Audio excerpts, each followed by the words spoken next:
Release that witch. Audiobook, Part 33. Chapter 449, The Course of War. When Roland walked into the messy castle, Petrov and Earl Hull were kneeling down on one knee in the center of the hall, awaiting his arrival. All the bodies on the floor had been removed, but the smell of the blood lingered. The pieces of broken furnishings and weapons could be seen everywhere. He could almost imagine the killing scenes between the two parties in the battle for the castle. Rise. Roland walked towards Petrov, bending over to hold his shoulders. Yes, Petrov said in a choked voice, Your Highness, you are finally here. You did a good job, Roland said with a heavy voice. The 4 big families will pay a heavy price for this, and the murderers shall be brought to justice. I didn't guard Longsong's stronghold well. You did your best. It's not your fault. Roland sighed. Petrov was not a ruler of war. This was evident from the seizure of the previous city by the light cavalry and the rebellion of the nobilities this time.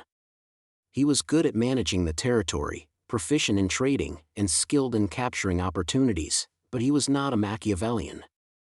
He was definitely not an expert at fighting and plotting.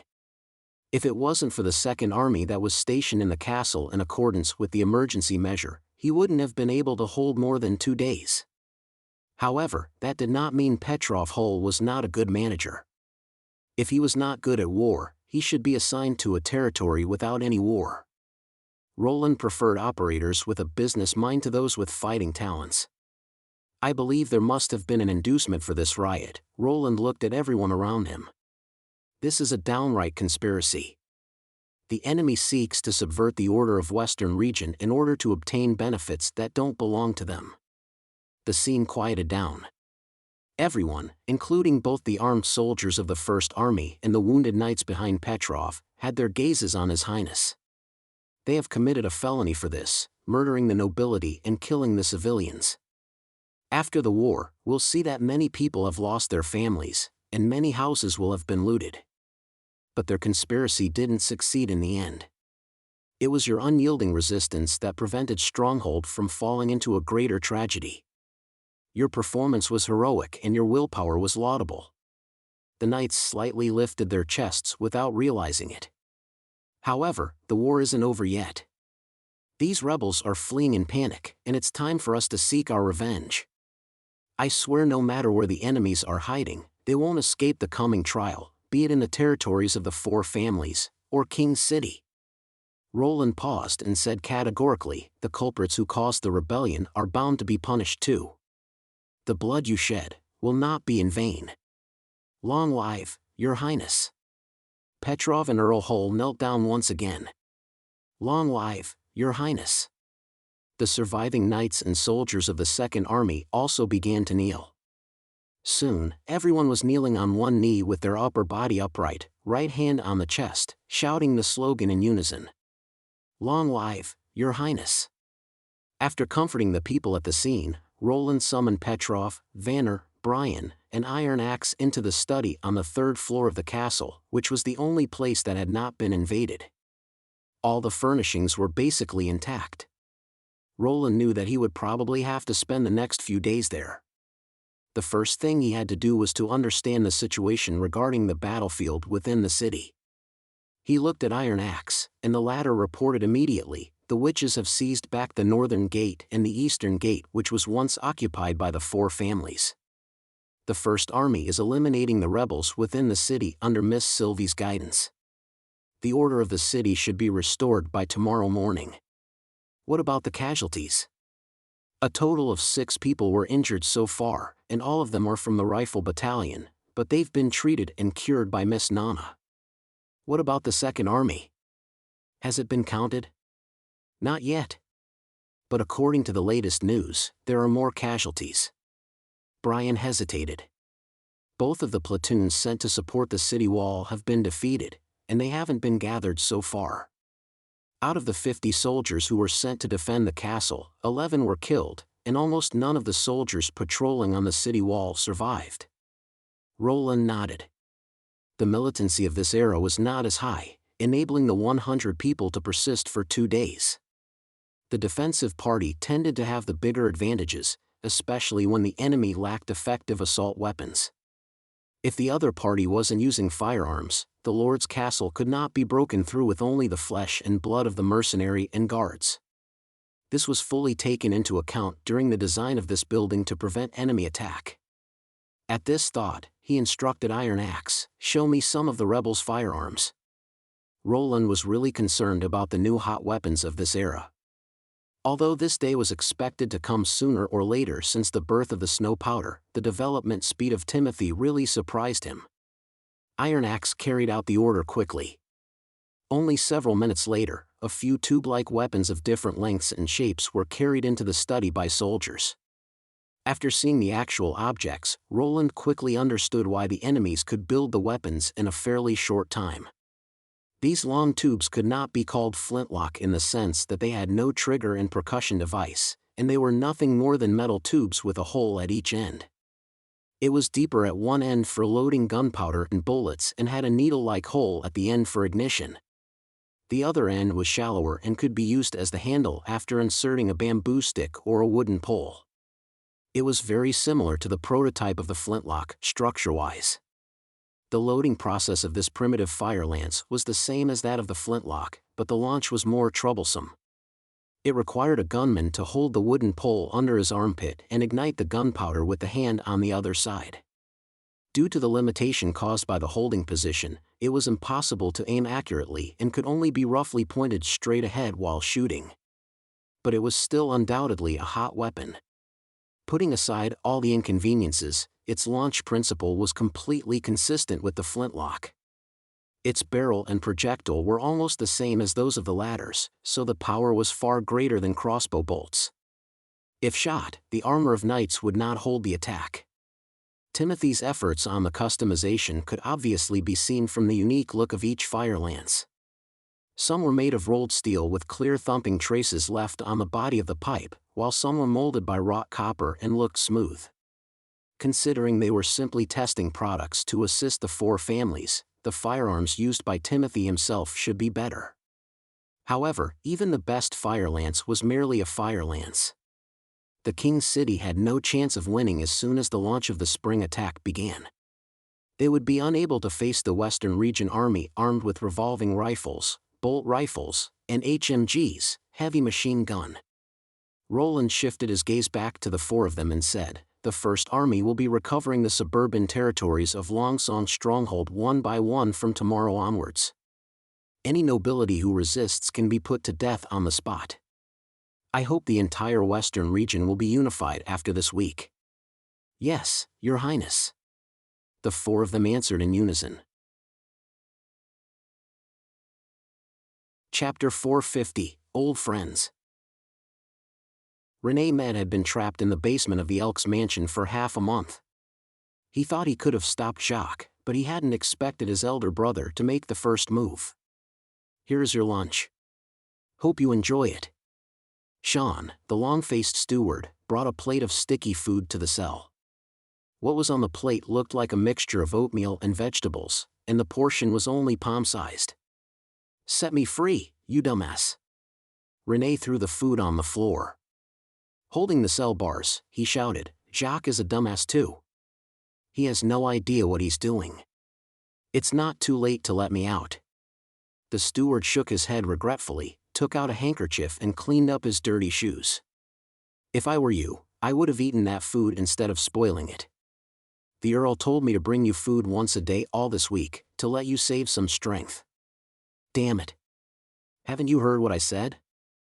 René burst out with strong language. "This isn't about a meal.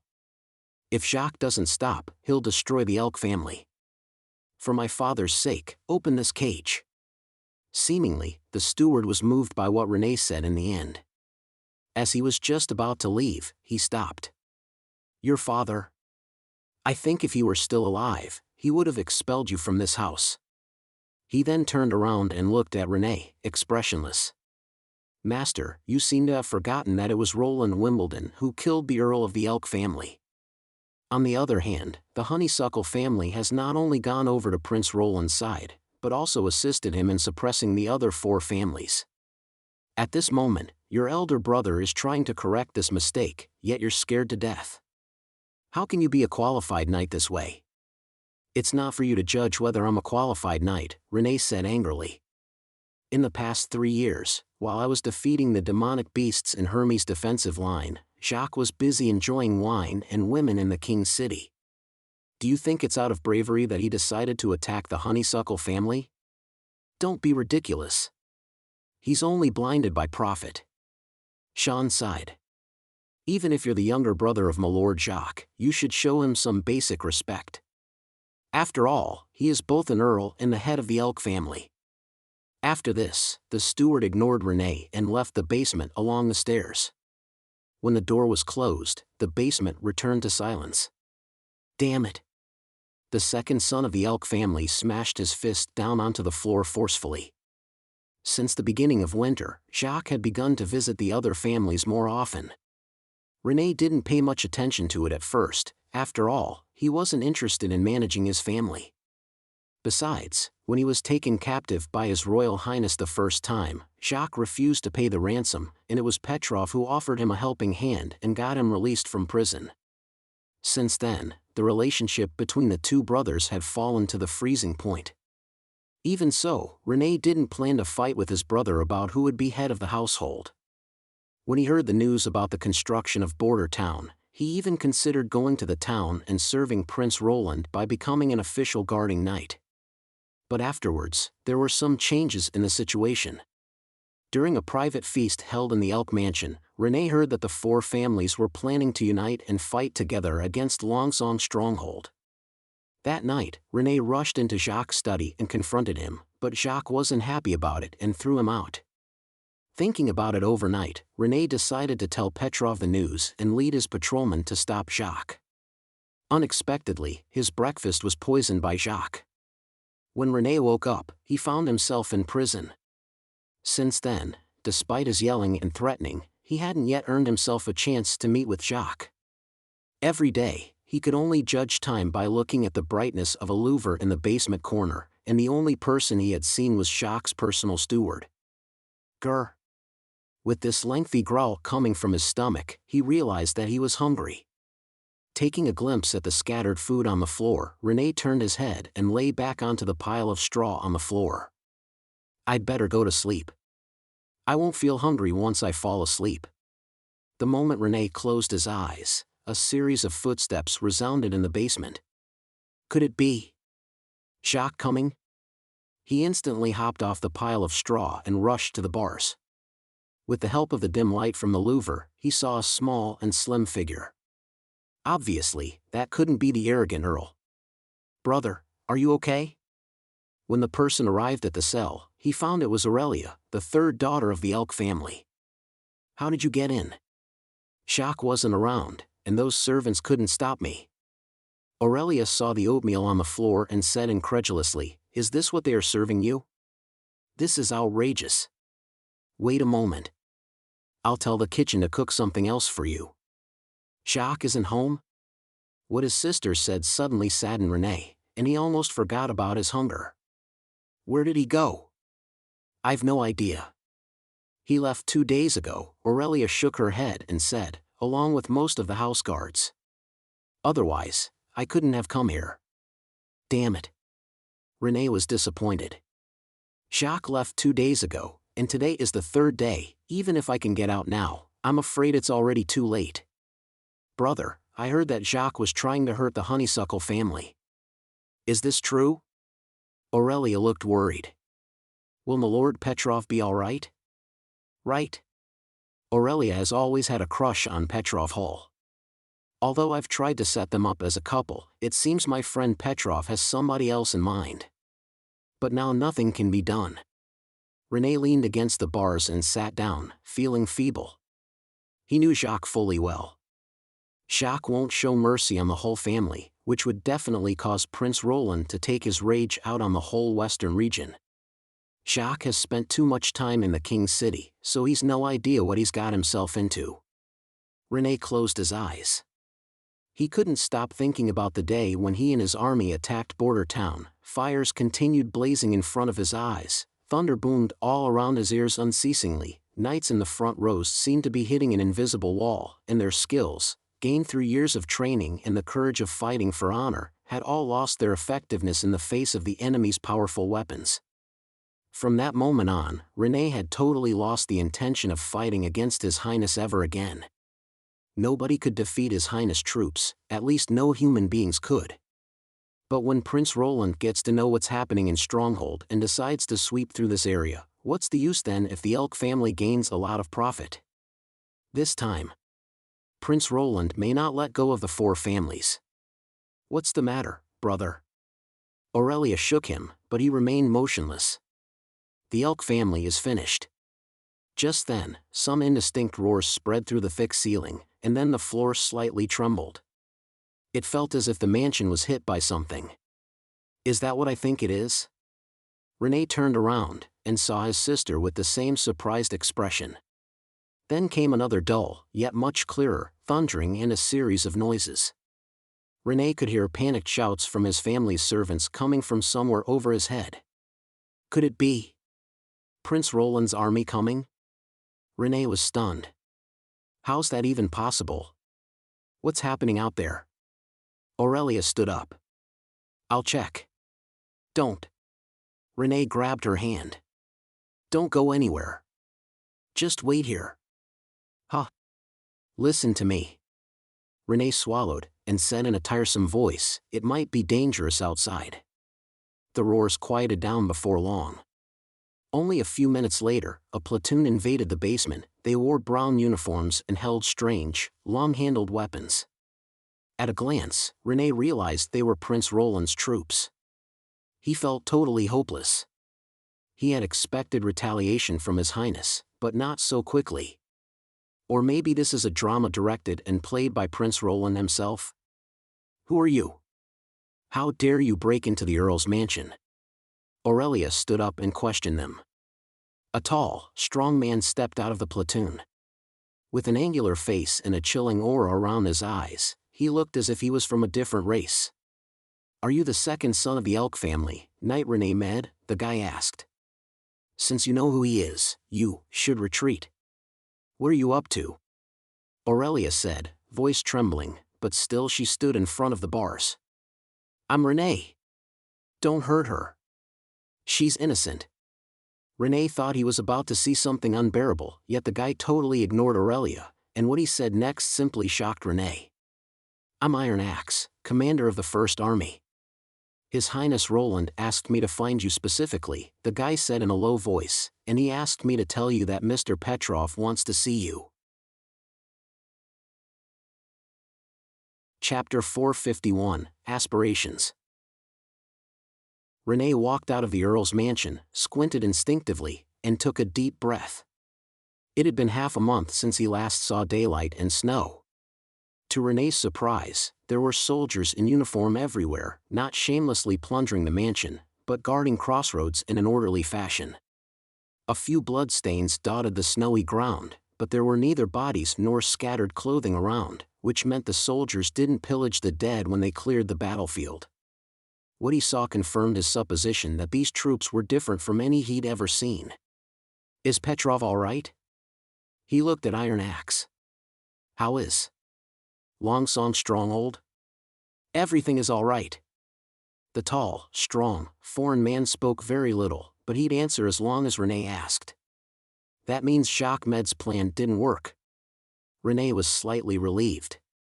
If Stronghold is intact and the Honeysuckle family is unharmed, Petrov is bound to put in a good word for me. He didn't care about Jacques' fate. That idiot almost dragged the Elk family into a catastrophe, so whatever happened to him isn't my concern. Brother, what in the world did Jacques do? Aurelia leaned over and asked quietly. René hesitated, shook his head and said, I don't know. Aurelia instantly made an expression as if to say you're lying. René smiled bitterly. He really didn't know how to answer that question. He couldn't simply say that Jacques intended to rebel, because he only knew about the planning stages and didn't know how that plan turned out. After some silence, he asked, Do you really want to go to the castle with me? Of course. I'm very curious about what exactly happened to give these men a reason to break into the Earl's mansion in broad daylight. She stared at Iron Axe and said, I think Milord Petrov wouldn't just sit by and do nothing about it. Renee understood that his sister was actually worried about Petrov, so he finally nodded and said, all right. If you ask him in person, he might tell you the details. The group of people rode on horseback for about an hour along the snow-covered roads and reached the stronghold castle at noon. With Iron Axe leading the way, Renee and his sister stepped onto the third floor, which was heavily guarded by sentries placed every few steps. When he entered a room that looked like a study, Renee finally saw Petrov Hull, his childhood friend. However, Petrov only stood next to his desk respectfully. A gray-haired man sat by the desk, looking at Renee and Aurelia with interest and playing with a quill pen. Almost instantly, Renee recognized who this man was. He instantly went down on one knee. Your Highness, Renee Med is here to salute you. He is. Aurelia was a little surprised, but Renee tugged her clothes gently and hinted at her to bend a knee and bow. We met each other in Longsong Stronghold, the prince said with a smile, right in the castle's basement. According to what Iron Axe just told me, you were locked up there again? Renee was embarrassed and didn't know what he should say. Luckily, the prince wasn't expecting an answer. Please rise. Before I ordered the attack on the Elk territory, Petrov had repeatedly assured me that you would never take part in Jacques Med's rebellion, and it seems he was right about you.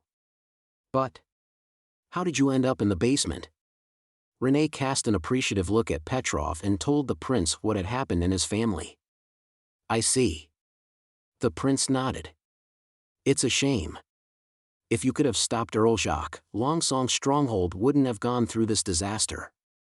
That remark shocked Renee, and Aurelia couldn't help but ask, what happened? Jacques Med colluded with the Maple Leaf, Wolf, and Wild Rose families, and they attacked Longsong Stronghold 2 days ago. The prince said coldly, the attack led to mass casualties of innocent people, and 2 blocks were burnt down. To force the Honeysuckle family to surrender, they even hurt Petrov's family. Renee couldn't believe his ears. Even when fighting a rival noble, threatening them with their families is considered very shameful. How could Jacques do that? This rebellion involved many parties, but I assure you that no one involved in the attack will escape the punishment of the law. All the rebels will be severely punished. The prince knocked on the desk and said, I came to Stronghold to clean the entire western region and not let a single rat slip through my fingers. Renee felt his back break into a sweat. Your Highness, Roland waved his hand to interrupt him. Don't worry, I won't take my anger out on innocent people, and the Elk family's offspring will be spared. Actually, I have a question for you. Jacques Med was killed in the rebellion, so are you willing to inherit the title of Earl and serve me, just as Hull does? There was only one answer to this question. Renee Med knelt down without hesitation, a standard gesture of a knight, and he pledged to faithfully serve the prince. To his surprise, he felt quite calm while pledging his oath. Actually, he had never hated this prince who took his father's life. In a battlefield, anything could happen to anyone. Moreover, it was not the prince but Duke Ryan and the other 5 families who started the war. After the war, the prince didn't treat the defeated noblemen harshly, and he also exchanged captives for ransom, a conventional practice among the nobility. If father hadn't died in the battlefield, he probably could have gone back to our territory safe and sound, just as the Earl of Honeysuckle did. Renee was trained as a knight and held the values of a knight deep in his heart. A battle is plausible as long as it's righteous, and what Jacques did was not only unrighteous, but also had no purpose except to exacerbate hostility. For the sake of Aurelia and all the other innocent members of his family, he must accept His Highness' offer. Without the protection of the Elk family, these people would not be able to live a stable life ever again. After the pledge, the prince smiled and nodded. In the following days, you and your sister can live in the castle. Petrov will arrange rooms for you. There are still a few members from other families that escaped who are fighting in the suburbs, so it's better for you to wait until this rebellion quiets down before returning to your territory. Yes, Your Highness. As Renee left the study, Petrov followed. Looking at his haggard friend, René felt a range of emotions. "I'm sorry. It's not your fault." Petrov patted on his shoulder. "Don't worry about it." Somehow, René felt his friend was a lot different. He could see in Petrov's eyes a look he had never seen before, a subtle resolution and calmness that was as strong as steel that had been repeatedly tempered with fire. René realized that his friend was on his way to becoming a real leader.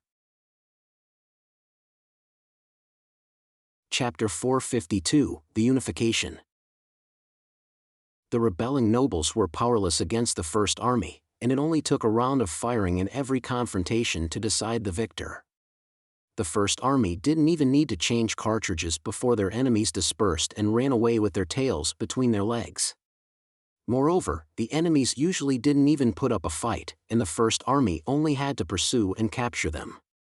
Iron Axe cleared through one territory per day and quickly conquered the regions governed by the elk, wolf, and wild rose families. However, when the troops reached the maple leaf territory, they began slowing down.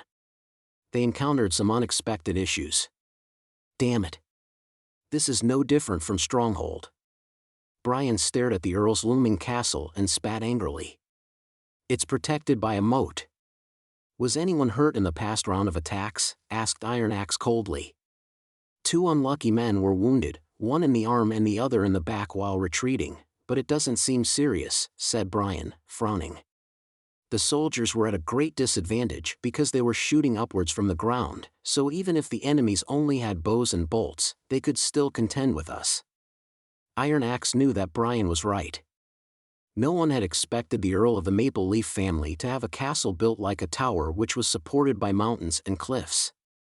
The streams from the impassable mountain range were led into a 5-meter-wide ditch that formed a small moat surrounding the castle. Since the water was constantly flowing, although there were blocks of floating ice and snow, the moat was not frozen solid. The gate was the only entrance into the tower, so in order to reach it, they had to cross the bridge, where the enemy's force was most concentrated. There were no concealments around the Earl's castle, only plains of snow, so standing on the higher ground made up for the enemy's disadvantage of using crossbow bolts. After 2 rounds of probing attacks, the First Army only shot down 3 or 4 people and suffered many casualties themselves. "I wish we brought cannons with us," said Brian bitterly. "If we shot a few cannonballs at their gate, they would surrender in no time. It's too bad that the troops can't bring them here because it's too far from Stronghold, and the snow's too deep." Iron Axe glanced at the sky. "Let's call it a day and arrange for the troops to set up camp." The territory of the Maple Leaf family was northwest of Longsong Stronghold, next to Impassable Mountain Range, and it lay on the border of the western region. Simply walking here took almost a day, and the uncleared snow on the paths made it impossible to transport a 12-pound field artillery.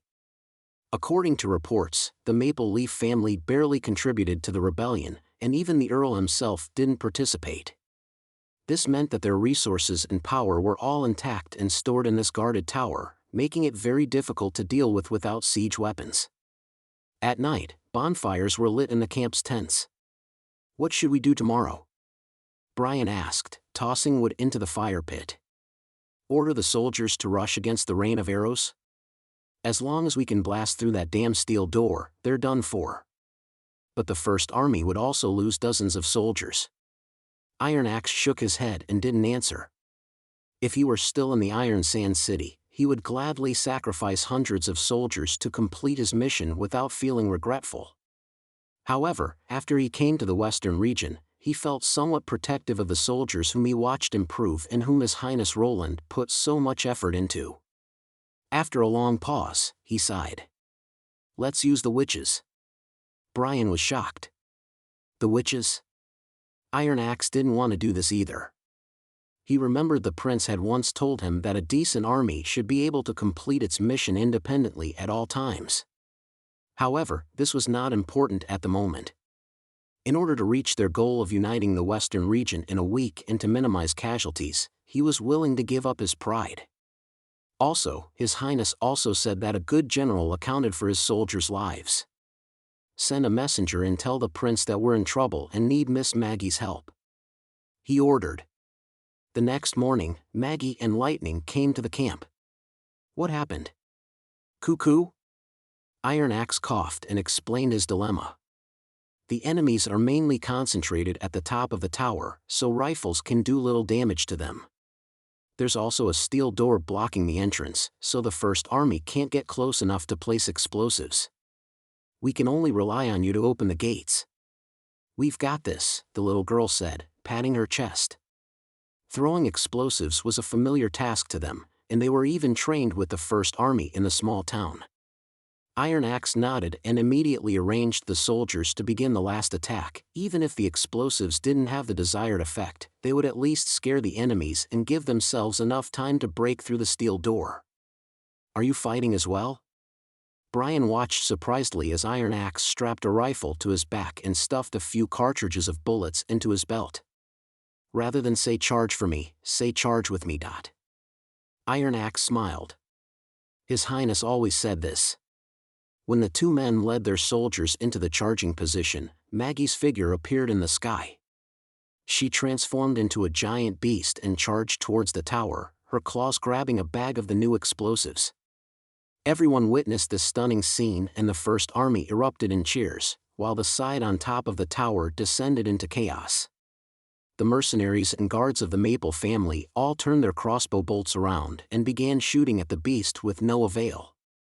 Meanwhile, Maggie finished collecting her strength, flapped her wings forcefully, rose rapidly into the air, and released the bag. The bag of explosives shot towards the top of the tower like a cannonball. Iron Axe felt his surroundings go quiet, and then he saw a glaring ball of fire rise from the top of the tower. Suddenly, the earth began to shake. The entire world seemed to be trembling, and huge columns of smoke shot up through the snow. A heat wave struck him in the face, forcing him to stumble back a few steps with his ears ringing. This is the power of God. Iron Axe couldn't help but recall the first time when he witnessed His Highness' gunpowder test, but the explosion this time was much more powerful. Even standing almost 100 meters away, he could feel the scalding heat of the fireball. As for the enemies close to God's punishment at the top of the tower, their fates were all easily imaginable. He quietly prayed to the three gods, raised his rifle high, and shouted, "For His Highness the Prince, First Army, charge! For His Highness!" The soldiers echoed his words and swarmed to the Earl's castle. This time, no one dared to stop them. When Iron Axe returned to Longsong's stronghold, it was already the 6th night. The entire western region was finally under Roland's control. Chapter 453, Dealing with the Aftermath. The stronghold's castle office was much roomier than that of the small town. Tall bookshelves with gilded edges lined the walls to his left and right and were filled with all kinds of books. The bookshelves provided any subject he could dream of, from epics to travel notes. In order to reach the books on the upper levels, a wooden ladder was placed next to the bookshelves for easy access. Probably out of safety concerns, the only waist-high window in the office was equipped with metal railings on the outside. When the daylight hit the room, he could clearly see a stripe of sun rays splash over the old fur rug while feeling a sense of aloofness as if he were standing against the world. Anna would definitely love this place, Roland couldn't help thinking. However, to him, the brightly lit town office with large windows suited his taste better. Even though it was small, it was comfortable. As for Nightingale, he could tell by her habit of sleeping by the fireplace that she would not like it here at all. Suddenly, someone knocked on his door. "Come in." Roland placed the secret history of the western region he was holding back onto the bookshelf. "Your Highness." Petrov Hull entered the office and placed a stack of paper onto his desk. "I've finished collecting the data you asked for." Roland walked back to his desk and read through the list of the nobles carefully. "These are all the nobles left in the western region?" "Yes." Petrov explained, "They're divided into two main categories, guilty and innocent. After that, I rank them by family names. There are 64 people who are guilty, and 137 people who refused to rebel or had no knowledge of the rebellion. The innocent people are mostly free knights, and lower-level nobles. Roland flipped to the first page and saw the name of Roman Candy, the Earl of Maple Leaf family, listed on the top. According to Iron Axe's report, this great noble hid in a wine barrel in his basement after his castle was seized, and he soiled his pants out of fear when the first army found him. He was also the noble with the highest rank among the captured in the War of Unification. Next was an entire page of the nobles from the Maple family, which included 2 sons, other relatives, and knights. Roland quickly finished reading the list and felt very satisfied. Great job! The 6 families of the Western region had literally become history. Lion Ryan, Maple Leaf, Wolf, and Wild Rose were completely crushed, and although Honeysuckle and Elk still remained, they were no longer feudal nobles. Now, all the power in the Western region belonged to Roland. Your Highness. Petrov hesitated for a bit before asking, Sir Iron Axe convicted the people on that list. Could there be any misjudgment? Roland couldn't help chuckling. He's a very skilled interrogator and didn't use torture to force confessions, so I think his final judgment is trustworthy. Meanwhile, his interrogation was just a matter of formality. After all the nobles were locked into prison, Nightingale double-checked each of them. It only took her a few simple questions to determine if they had involved in the rebellion. This was also why Roland felt confident in addressing the noble with a heavy hand. With Nightingale's help, he could ensure that he wasn't missing any guilty people or condemning any innocent ones. He didn't have to worry about shedding innocent blood or exonerating the real culprits. So, what do you plan to do with the guilty nobles? Why do you ask? Roland raised his head and glanced at Petrov. Are some of these men your friends? No, Your Highness. He shook his head. I just think that if you hang them all, it might harm your future rule. You were talking about an eye for an eye a week ago. The prince raised his eyebrow curiously. Now you want to spare them? I do want all these people to go to hell, but even if I strangle them all to death myself, it wouldn't change anything. It might even cause the other nobles to hate the Honeysuckle family.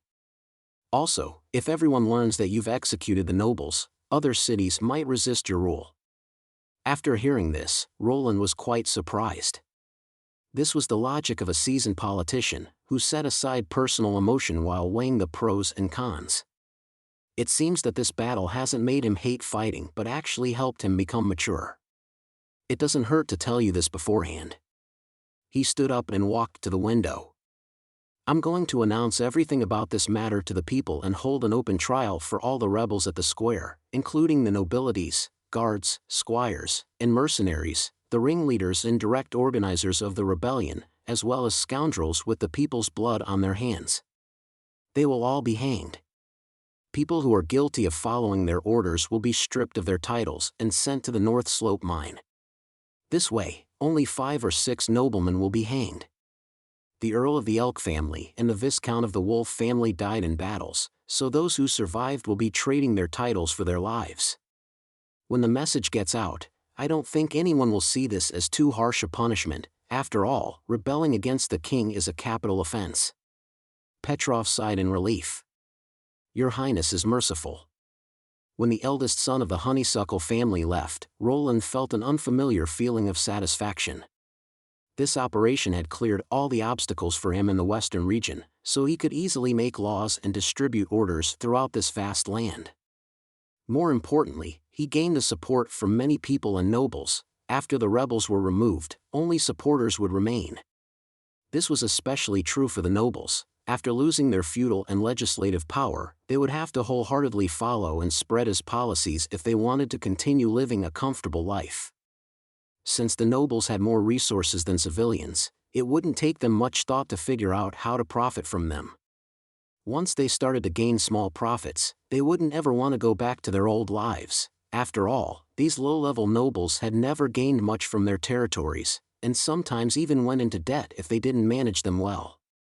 They would soon realize that as long as they played by the rules, they would live an unimaginably comfortable life.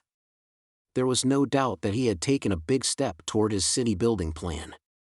Roland wiped off the water vapor on his window and looked at the city enveloped in snow. Since he still had to stay in Longsong Stronghold for a while to deal with governmental affairs, he might as well refurbish this office to his own liking. For example, he would start with the French windows. Chapter 454, Pensions and Punishment. Roland made a speech at the theater of Longsong Stronghold 3 days later. To advertise the speech, he asked Petrov to relate the details of the rebellion to the entire city beforehand and also instructed Maggie to bring Echo from Border Town. There was a smaller audience than he had expected. Although it was already spring, the endless snow stopped people from going outside. Fortunately, driven by the prince's promise that soldiers killed in action will be well compensated, all members of the Second Army and their families came to the theater. It would take Roland some time to earn trust from the rest of his subjects, but Roland believed the best marketing was word of mouth. Once the seed was sown, it would spread its roots to more people. This was the reason he insisted on an army consisting of ordinary men. They were as sharp as swords, as impregnable as fortresses, and perfect role models for publicity.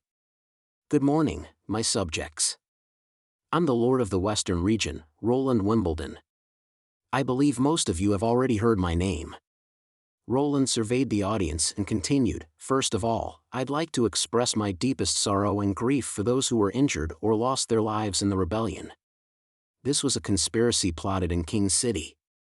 In order to disturb the peaceful Western region, Timothy has tried to wage war against us numerous times. Unfortunately, the 4 families of Western region didn't side with the people, but instead helped the wicked perpetuate wicked deeds, thus causing this tragedy. The prince did not linger on the details of the rebellion. Compared with a formal speech, people were usually more interested in the rumors circulated in taverns.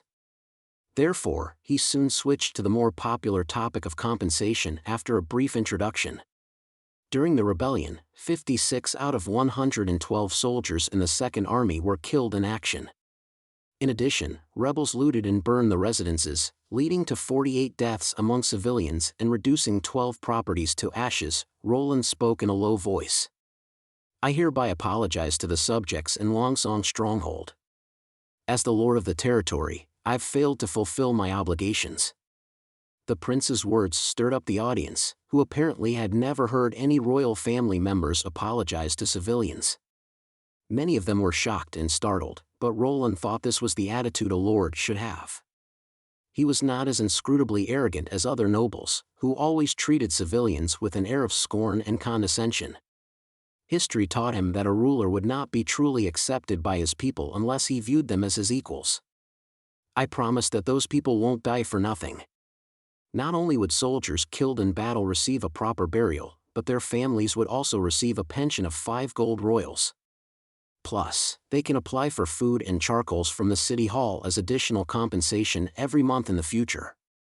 This pension plan is exactly the same as the First Army's, and I assure you subjects who join the Second Army as of today will also be equally compensated. Few people cheered for the prince's promise. Apparently, most of them were skeptical about Roland's alleged pension plan. Corruption and briberies among officials were normal on this land, so even winter relief rations were sometimes mixed with sand and leaves. How could they possibly believe that they would receive gold royals? Nevertheless, Roland had already thought of a solution to maximize the effects of his advertising. He clapped his hands, and 2 soldiers from the First Army came up to the stage with a vault, followed by Petrov and Iron Axe. I've got a list of the soldiers who sacrificed themselves in the battle here. Now the governor of Longsong Stronghold, Petrov Hull, will distribute pensions to you personally. When the soldiers dumped the shiny gold royals on the table, the audience finally became a little more enthusiastic. It, from the 1st Gun Battalion of the 2nd Army. Chapter, from the 1st Gun Battalion of the 2nd Army. As Iron Axe slowly read out the names on the list, the soldiers' family members went up to the stage one by one and took the gold royals with excitement, bowing and kneeling in gratitude. For a time the theater was so chaotic that Roland felt Nightingale lay her hands upon his waist. Fortunately, there were no accidents. By the time everybody had received their pensions, it was almost noon. Roland waved his arm to silence the murmuring audience. Those who lost their homes during the war will also receive a shelter and food. Food will be delivered to you by assigned staff until the months of the demons end. Your Highness, what about after the months of the demons? Asked someone in a loud voice. Of course, the inquirer was created by echo. By then, the city hall will have created a great number of jobs with competitive salaries and benefits. As long as you're willing to work hard, you don't need to worry about food. Roland raised his right hand and announced, the Western region won't forget those who have contributed, and neither will I. This time his speech received a warm welcome as the audience raised their right hands in response. While the subjects cheered for the speech, Roland instructed his men to distribute the porridge, bringing people's high spirits to a peak. By the afternoon, many more people had gathered at the theater. Since all the seats were occupied, many people squatted in the hallway, obviously waiting to watch the trial. It seems everybody loves to see a prisoner be prosecuted, both in the world I used to live in and the current one. Roland asked Iron Axe and Petrov to conduct the execution, while he himself sat in a box on the second floor of the theater as one of the spectators. The verdict had been reached long before. The prisoners were led onto the stage and lined up on their knees in front of the spectators, with armed soldiers standing solemnly behind them. Iron Axe read out the counts, and Petrov the verdicts, after which the soldiers escorted them to the execution ground, the Stronghold Square. At the sight of the prisoners, some of the victims' family members went up to tussle with them. As long as the fight was not life-threatening, the First Army just stood by. Nobody took pity on these scoundrels, who should have known the subsequent consequences the moment they committed murder and plunder. In the end, 132 prisoners were sentenced to death, 6 of whom were great nobles. The rest were mercenaries, guards, and servants. The execution methods varied. Since gallows were limited in number, only the nobles had the privilege to be hanged, whereas others were shot. It was also the first time firearms were used for execution. The other 900 people who had participated in the rebellion but had not committed murder were imprisoned, awaiting to be sent to the North Slope mine in batches. Now, Roland had weeded out all the nobles who challenged his authority in the Western region. The following day, he summoned the innocent nobles to the castle hall. As it was just the beginning of the cleanup, he still had a lot of work to do before he could truly rule this region. The most important step was to establish a new order. Chapter 455, the second step of city construction. Roland arranged a feast for the nobles to ease their minds. A long table covered with a white tablecloth stood at the center of the hall, with a large variety of delicacies, delicious wines, and beautifully arranged flowers on it. The nobles were seated on either side of the table facing each another. After drinking a few glasses of red wine, everybody seemed to feel more comfortable and less stressful. Given that the honeysuckles and the elks were both Roland's supporters and that all of the great nobles had been crushed, these petty nobles were unlikely to strike up a discordant tune at this hour. On the contrary, they voluntarily revealed their intentions to stand on Roland's side during the conversation. Under such circumstances, Roland knew it was time to talk about his new policies.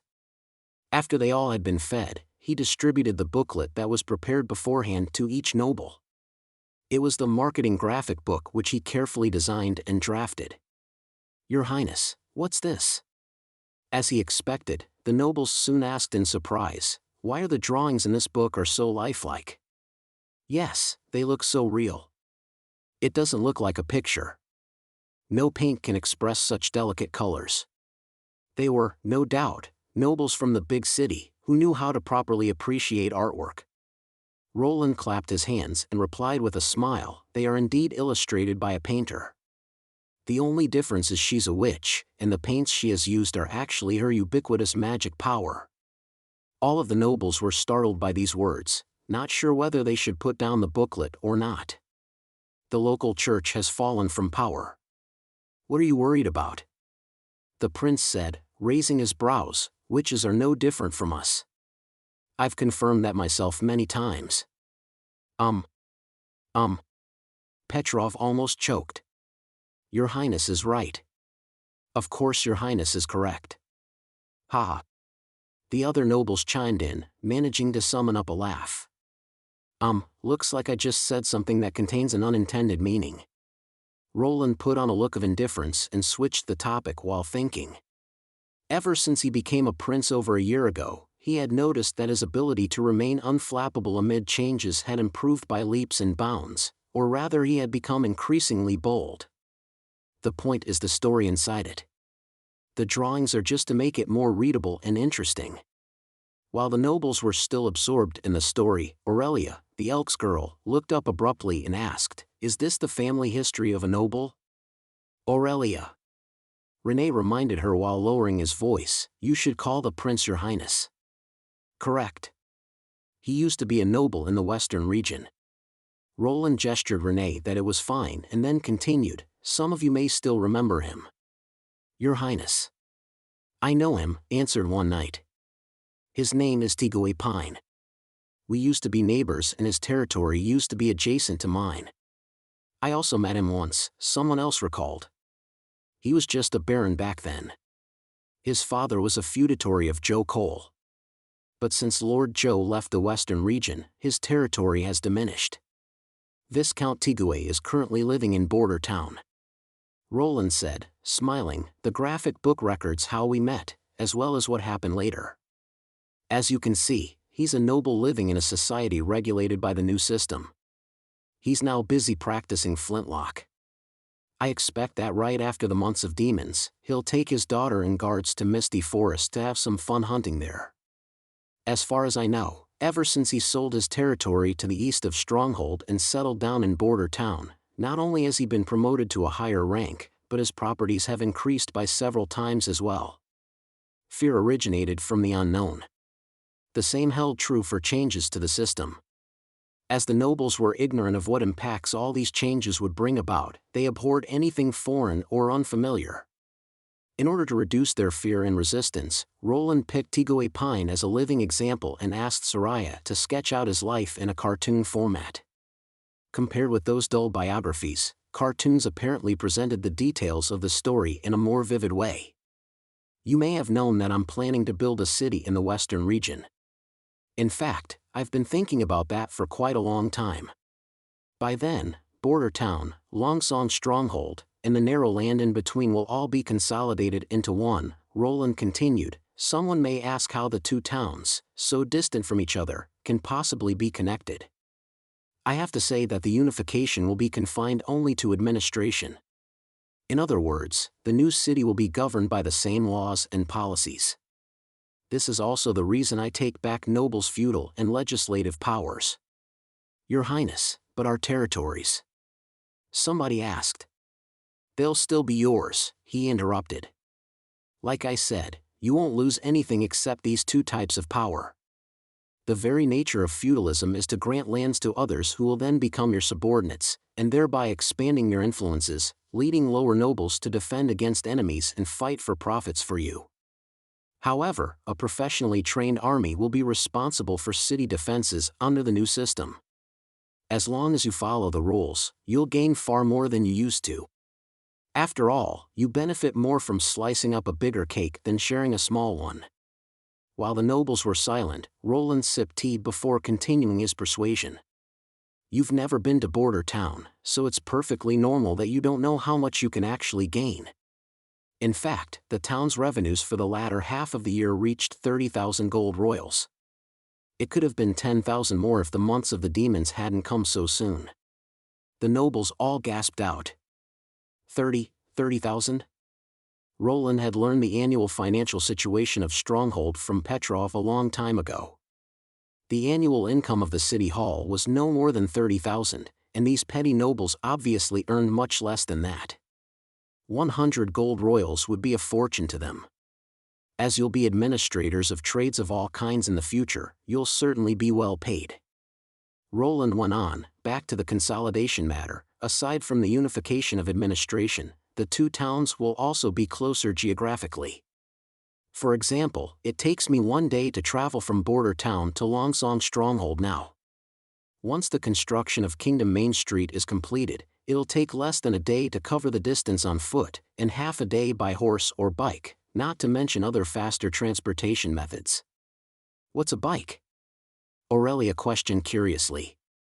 a manually operated writing apparatus that runs fast on a flat surface. The prince mused, I bet in 5 years, no, in 3 years we'll be able to work in Border Town after having breakfast in Stronghold. As Kingdom Main Street ran straight between Stronghold and Border Town, it reduced the distance to a mere 60 kilometers, allowing people to travel within half an hour by tram or car. Nevertheless, most of the nobles cared little about transportation.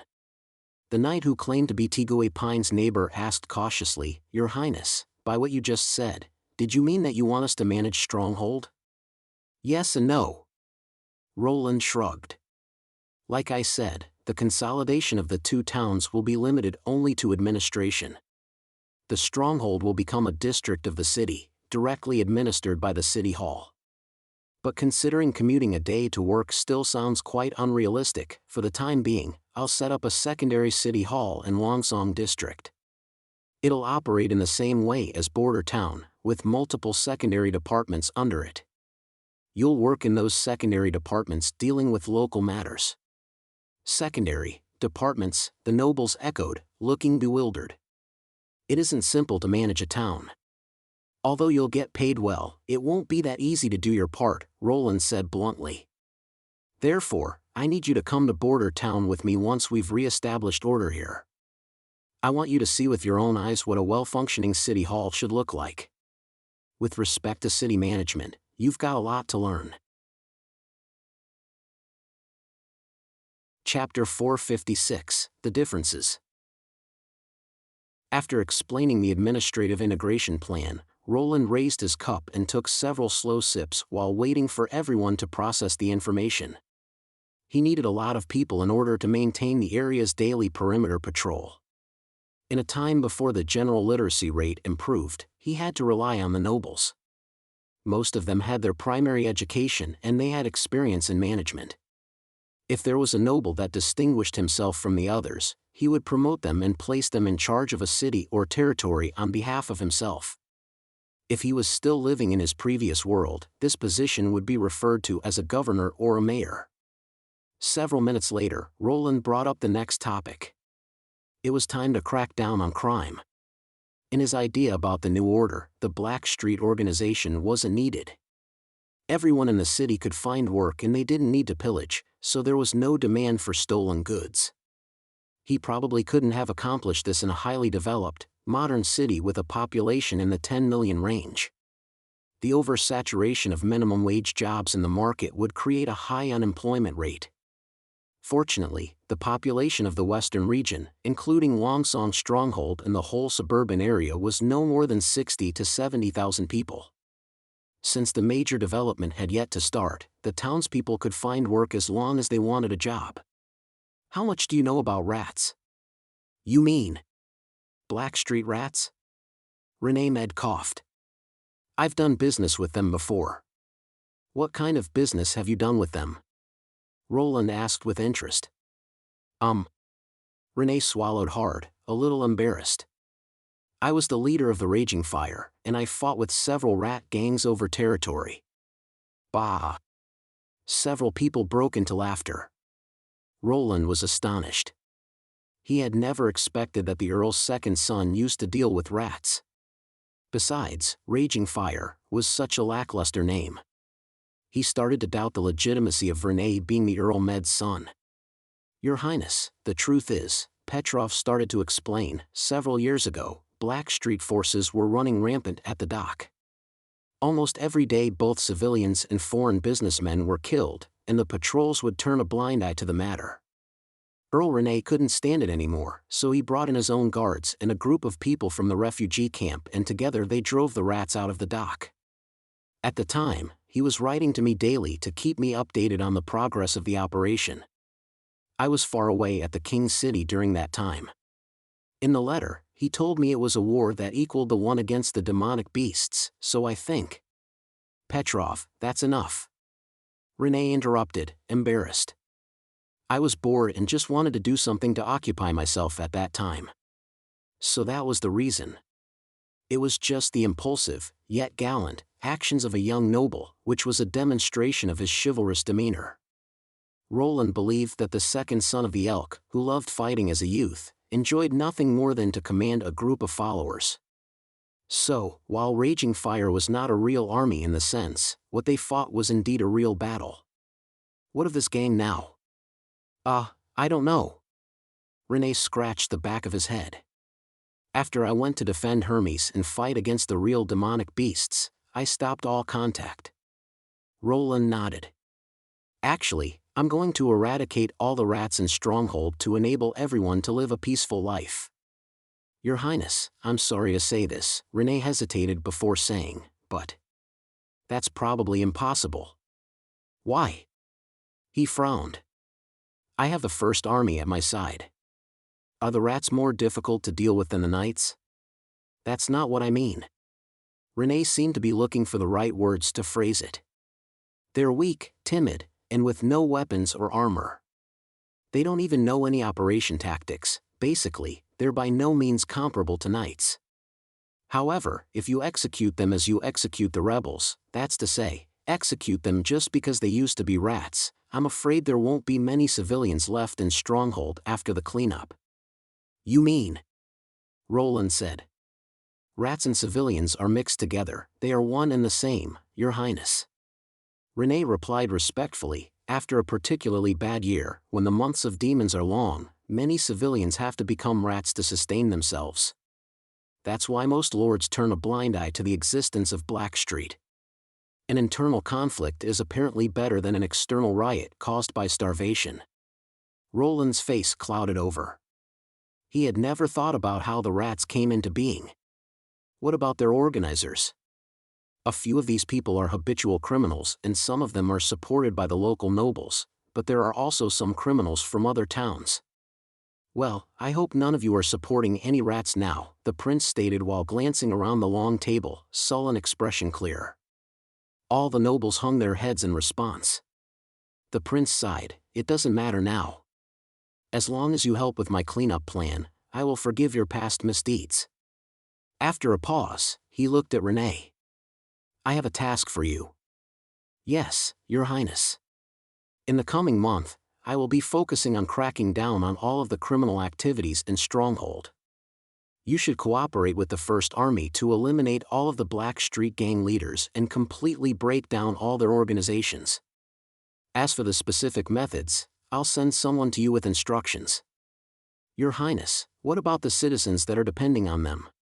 Without the gangs to provide them with food, they are not likely to survive the months of the demons. René was worried. Plus this year the months of demons arrived earlier than usual, so there might be even more people depending on them than in the previous years. I'll let Petrov open the barn and distribute food to the citizens until the end of the months of demons. The nobles around the table started to protest, Your Highness, that's not going to work. That type of support will just make things worse. After that, everybody in the town will become a beggar. All of the nobles ventured to prevent him. Roland slammed his fist down, hitting the table hard. I've made up my mind and I don't want to hear your protests any longer. Roland knew the nobles thought the worst of people and believed them to be lazy, ignorant, incompetent, and filthy. They believed that the citizens were very greedy in their nature and considered them to be absolutely hopeless. However, Roland thought differently and knew the strength of the people. They may appear dumb, but with guidance and a role model, they could be a game changer. If people were really as useless as the nobles thought, how were they able to keep changing the world? In fact, trying to better people was the best investment. Even the slightest positive change would have a larger payoff than could be expected. Finally, I want you to spread this message as soon as possible. Roland looked at Petrov, you have experience in this, so I want you to work on it. If the subjects can't read the message, get someone to read it to them. Just make sure the written message contains what we have talked about here today. All of what we have discussed? Petrov asked with a surprised look. Even the information about the rats' cleanup plan? Yes, include that and the information about the barn opening to distribute food. Roland glanced at the nobles around the table, challenging them. These are the conditions that create a well-functioning city hall and are a necessity in order for it to run properly. Publicize the policies, answer the people's questions, and accept feedback. This is the best way to implement a change to policy. Roland believed he needed to first teach the nobles, and then unify the law by consolidating the administration, as well as enhance public safety, all the while carrying out political propaganda before re-establishing order. Chapter 457, The Music of Fantasy. You don't need to come with me. Echo walked along the Redwater River, the snow under her shoes crunching. Here the city isn't safe. It's not Border Town. Iron Axe walked behind her, with 2 steps between them. His Highness told me to protect you if you leave the castle without other witches accompanying you. I shouldn't have told him. She mumbled, breathing out into the cold air. Also, you don't need to call me lady anymore. You will always be the head of the Osha clan in my heart, my Lady Drow Silvermoon. When he mentioned Osha, Echo fell silent. Even though Iron Axe couldn't see her expression, he could feel Echo sadden at the mention of her clan. He wanted to console her, but he didn't know how or what to say. So, he just kept his mouth shut and followed her silently.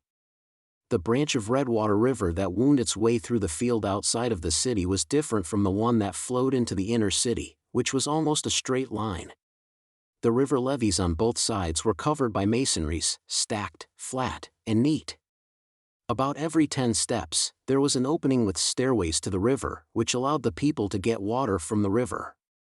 Today's snowfall hadn't been too heavy and there were several pedestrians on the street. The men and women would look at Echo with surprised expressions on their faces. Lady Silvermoon was tall and shapely with a lovely figure.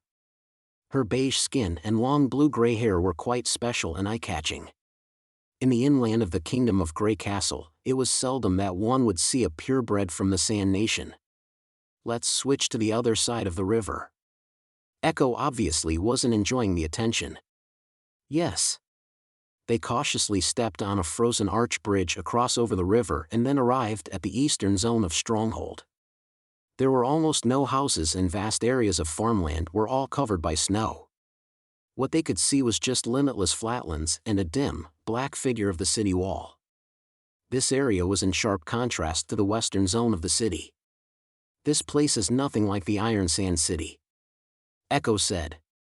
When I was in the southernmost region, I thought everywhere was the same. The sands covered almost all of the ground. Water sources and the oasis were the most valuable resources and people would fight to the death over them. However, here, no blood would be shed over the Redwater River. If they want to drink the water, they just need to crouch down and drink it.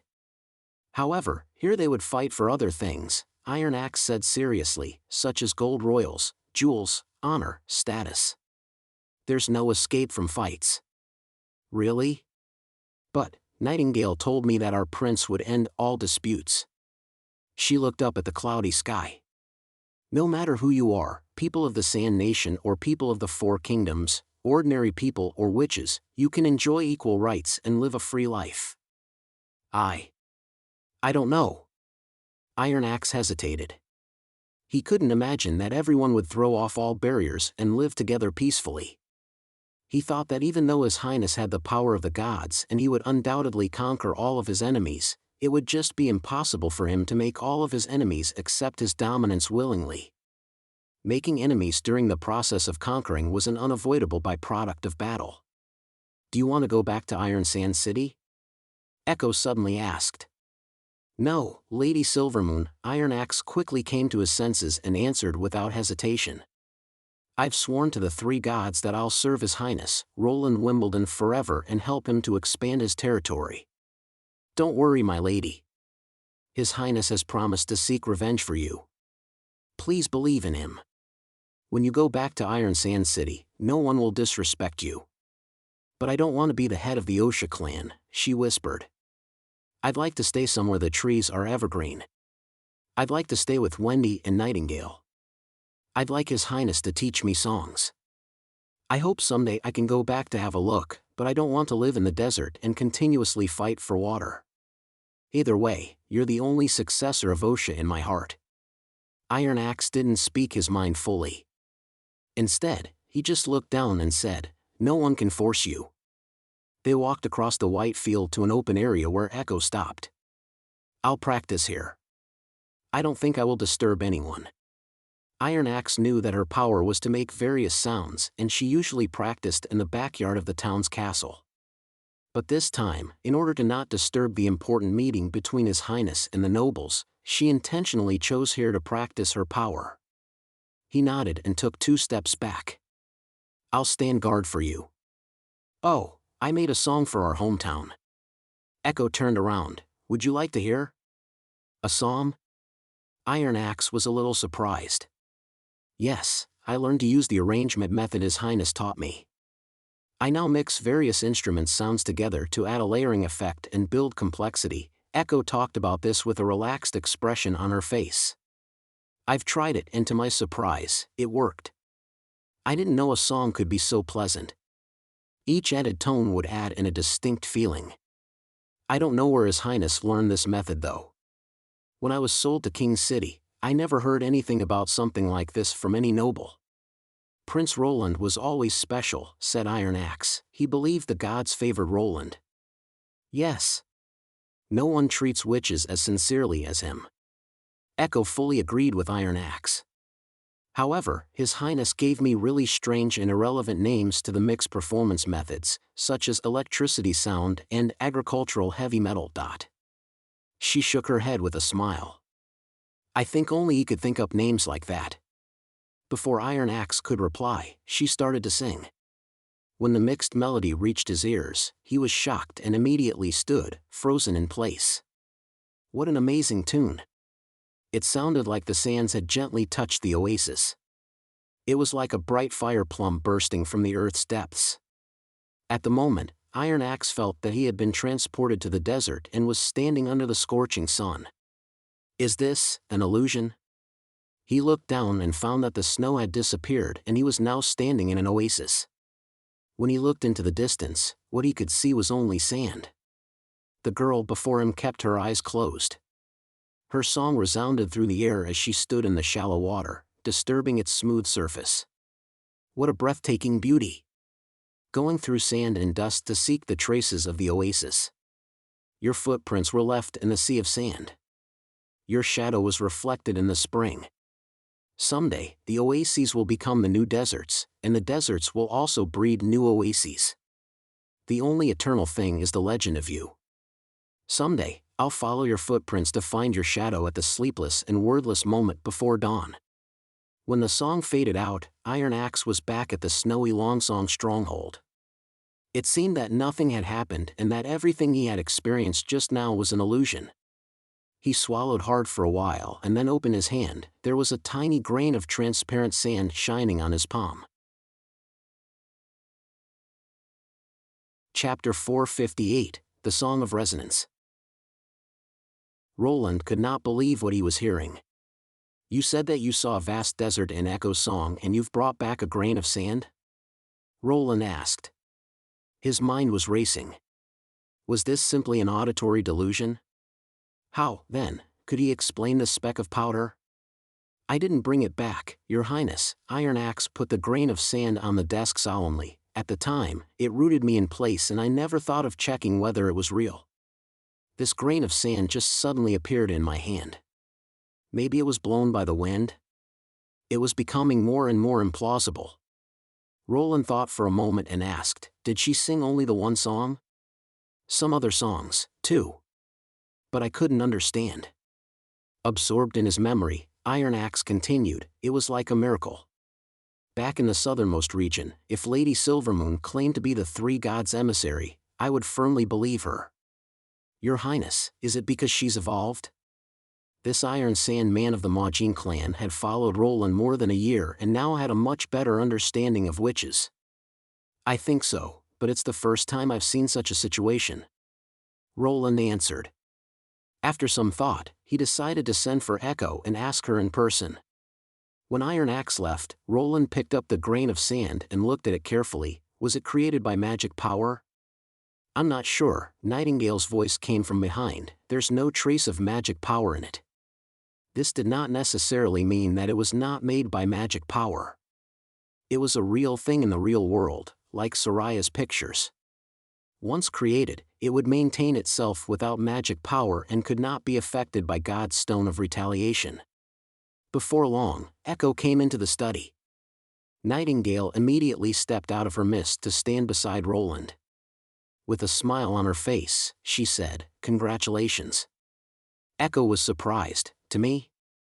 Nightingale nodded. "The magic power in you has cohered. Don't you feel it?" Really? Echo shook her head in amazement. "You mean my ability has evolved?" Finding that things had turned out just the way he'd expected, Roland asked Nightingale, "What does it look like?" "It's like a transparent blue gem, clear as water," Nightingale answered. "She has almost as much magic power as Maggie." Echo's evolution seemed to be unrelated to enlightenment. She had condensed her magic power even before she knew it. When Roland told her what Iron Axe had experienced, she was astonished. He actually felt like he had returned to the southernmost region and was in the Sea of Sand. The phrase felt like maybe inaccurate. "He returned with a grain of sand from the desert," Roland said with a smile. "Sand can be found everywhere, but I don't believe he went so far as to dig in the snow or mud for it only to deceive me." He paused a little and asked, "What did you see at the time?" "Nothing at all." Echo answered with some embarrassment. "I had my eyes closed and wasn't paying attention to my surroundings."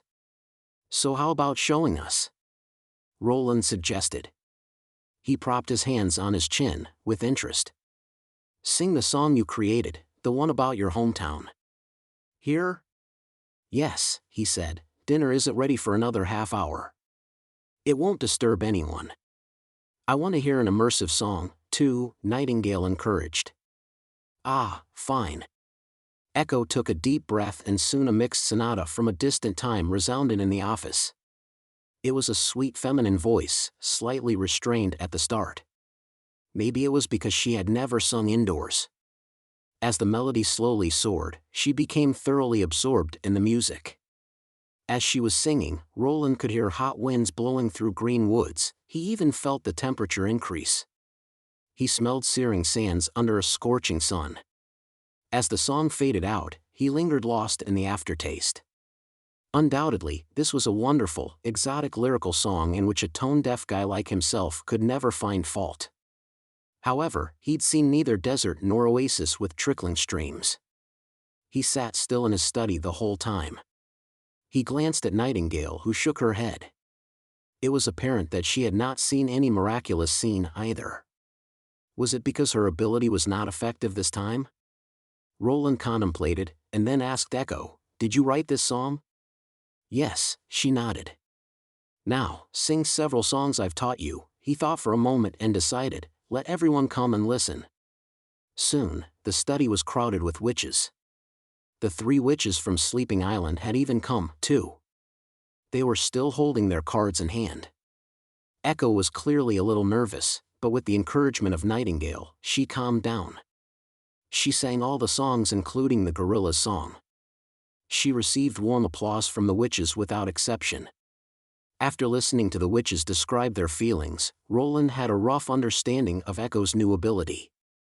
The amount the audience could be affected by her singing depended on their respective experiences. If they had the same experience as depicted in the song, they would be influenced more. He came to this conclusion based on the newer songs he taught to Echo. Gorilla's song was the most popular one, because the witches had seen the first army marching along to the beat of music. Therefore, they could understand this song better. This could also explain why her southernmost region song had resonated so strongly with Iron Axe. Unfortunately, Roland could not tell from a test that how much her singing could affect the audience. He was wondering if the scenes in her song could become real things when a listener was fully absorbed in it. Echo's new ability filled him with expectations. The ability to lift one's spirits should never be underestimated. She could encourage soldiers, pacify the masses, and sing background music for dramas. The next afternoon, Roland met Vader from Border Town in his study. Your Highness. I'm here," he said with chattered teeth. Obviously, he had not recovered from the high-speed flight. The fastest way to travel between the town and Stronghold now was Maggie's express service. However, even wrapped up in a thick blanket, flying at a speed of 60 kilometers per hour under the claws of a large beast was not a comfortable flight. Good job, Roland patted the fat pigeon on his shoulder. Coo, she proudly held her head up. I want you here to assist the elk family with training, he looked at Vader and said. The situation here is different from that in Border Town but similar to that of Valencia. Here there are rats, refugees and violent criminals. You mean, you want me to train patrollers? Vader asked. He had finally stopped shivering after warming himself by the fireplace. No, I mean police. Roland explained his plan for taking severe measures against illegal and criminal activities. The First Army will take care of it in the beginning, but public security work has to be handed over to the local police. The most important thing in training the police is to infuse them with the people's protector concept.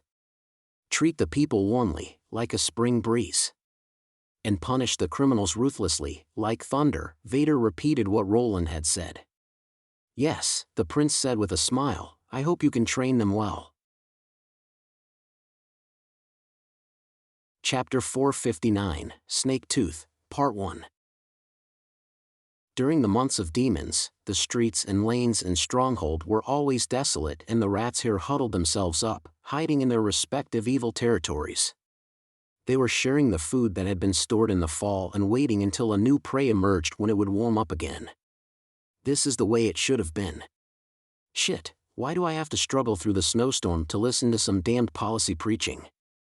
Snaketooth bitterly spat on the ground. I don't give a damn what the lords will do. Put your collar up, he said to Joe, a small boy shivering next to him. You'll die if you catch the cold plague. He shouldn't have followed us out, Sunflower said, frowning. Is it really necessary to send all the four of us just to get some information? Canas must have it in for us. Save it, please. Even if he does, what can we do? Tigerclaw, a strapping boy, said with disapproval. He's our source for food. Though he sounded unconcerned, he still quickened his pace to walk in front of the other three kids. From then on, Snaketooth felt that the cold wind was diminishing considerably. Thanks, Joe whispered. When it came to Canas, every one of them was reluctant to say anything. Rats had social ranks too. Kings were at the top and tails at the bottom. Different ranks had different places to stay. As for Canas, he was neither a king nor a tail. He was the ruler of the endless lane in the western zone of the outer city. If he must be called something, he should be a waist or a belly. No matter what he was, Snaketooth and his friends had to respectfully call him boss whenever they met him. There were 6 rulers like him in the western zone, but their boss, namely the king of the western zone, still remained unknown to Snaketooth. Canas had several teams of rats and they were one of them. The only way to win more favor from the ruler was to show stronger competency than the other teams. Unfortunately, as street kids in the lane, they were obviously at a disadvantage in both number and strength. But Tigerclaw was different. It was incredible for him, who ate only half a piece of brown bread every day, to be so well built. The reason the brown-haired girl, Sunflower, thought that Canas was aiming at them was because of their prior mishap. They didn't take the witch that appeared in the lane to Canas because Snaketooth wanted to use her ability to make some money first. Not long after they went out, they unexpectedly met the big shot from the Honeysuckle family and lost the witch before they made enough money. Because of this incident, Canas was extremely angry with them. He thought if they had given the witch to him earlier, he would have made a lot more by selling her to the nobility or the church. It's easy to say, Snaketooth said with contempt. Selling her to the church for 25 gold royals? Where can he find those priests? The church is in ruins. The nobility won't honestly give gold royals to a rat either. He'll get killed instead of getting paid. Snaketooth is right. Joe agreed, still shivering. If he really thought we made him lose 25 gold royals, he would have thrown us into the Redwater River. Canas could only give the witch to the king of the western zone.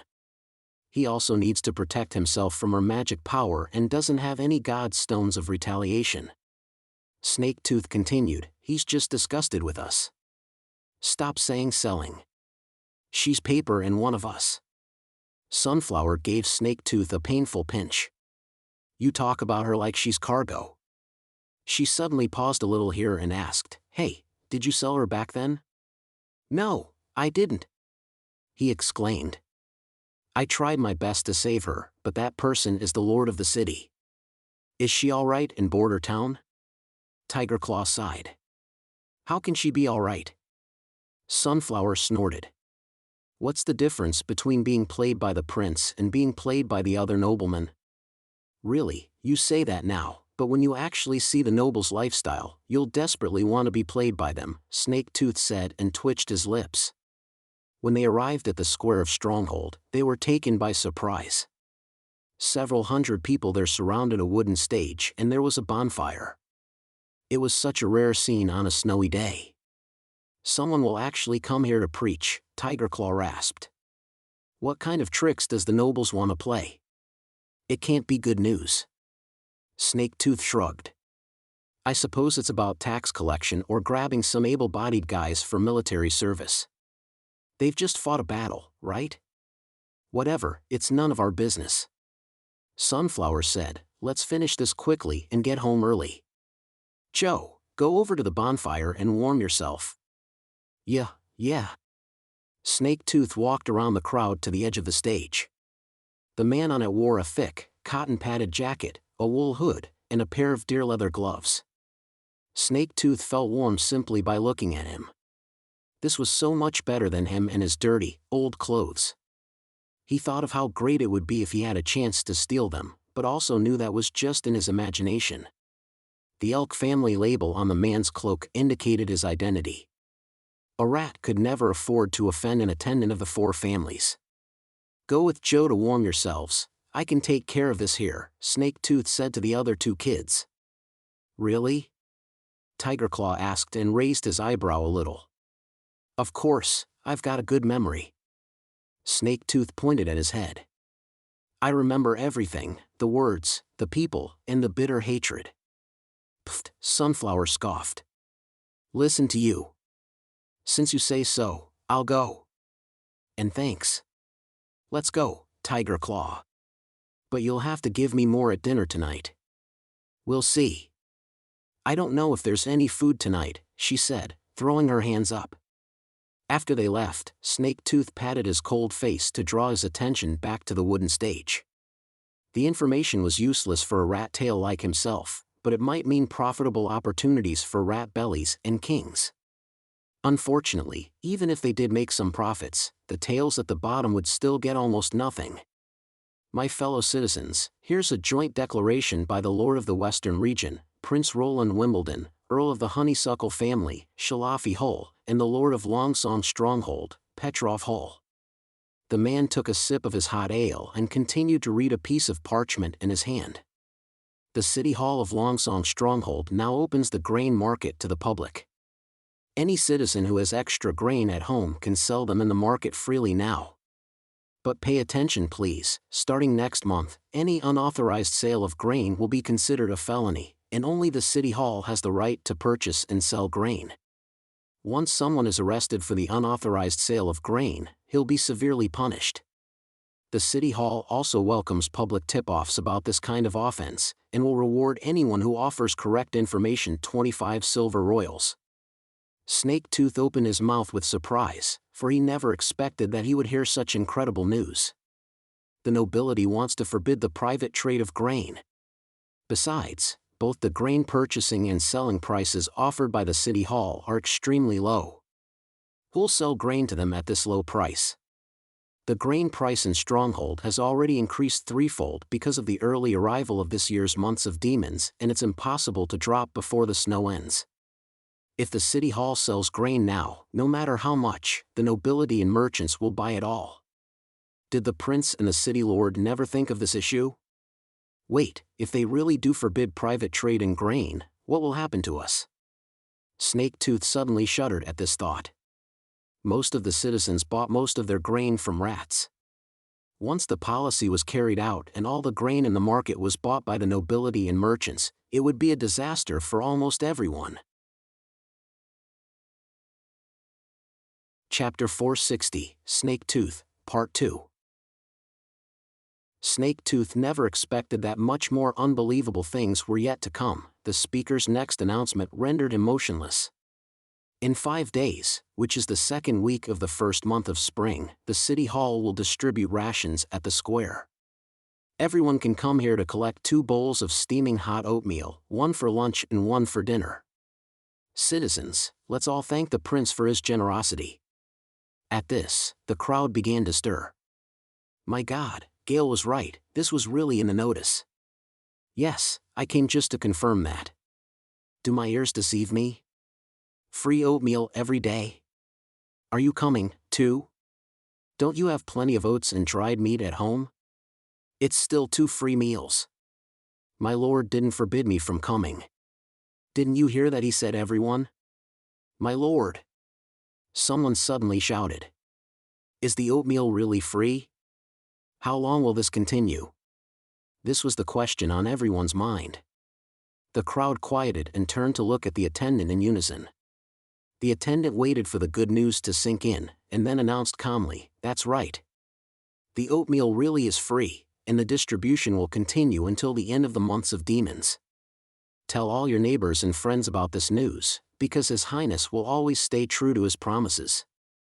Hundreds of people instantly became excited, but Snaketooth still couldn't believe his ears.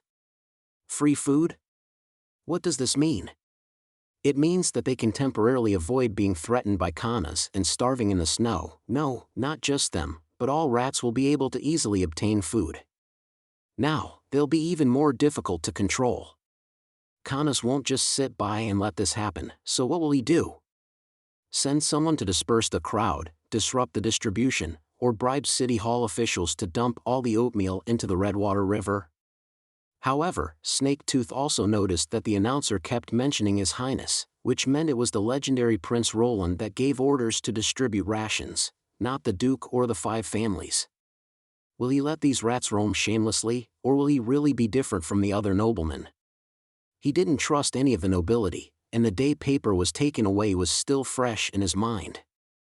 However, a small voice in his head kept asking him, what if it was true? What if it was true? Luckily, his doubts didn't last long because the elk attendant on the stage began to read another notice. He used to think that these orders were simply the nobles' tricks to mess with the citizens and had nothing to do with orphans like him, but even more surprising than the last 2 notices was the third one, which directly applied to the rats. Citizens, listen up. There are brighter days to come. The announcer shouted something to calm the rowdy crowd and then said, in 5 days, or when the oatmeal distribution starts, His Highness will begin cracking down on crime in Longsong Stronghold, including black street organizations, theft, and any behavior that threatens the safety and belongings of the citizens. When the time comes, please don't hang around Black Street or visit pubs, casinos, and other unsafe areas to prevent unnecessary harm. Order in Stronghold needs to be maintained by all citizens, and the City Hall is currently recruiting public safety officers and police personnel. Next, I'll explain the requirements. Snaketooth didn't feel like listening anymore, so he made his way out of the crowd and ran next to the bonfire. Hurry, let's go back. Are you done listening? Sunflower rubbed her hands and asked reluctantly, you should get warm before you leave. No, we have to go now, he said urgently. What happened? Joe could sense that something was off. I'll explain to you on the road. Snaketooth stomped his foot. We need to go back right now, otherwise Kanas will hear about this through someone else and we'll be done for.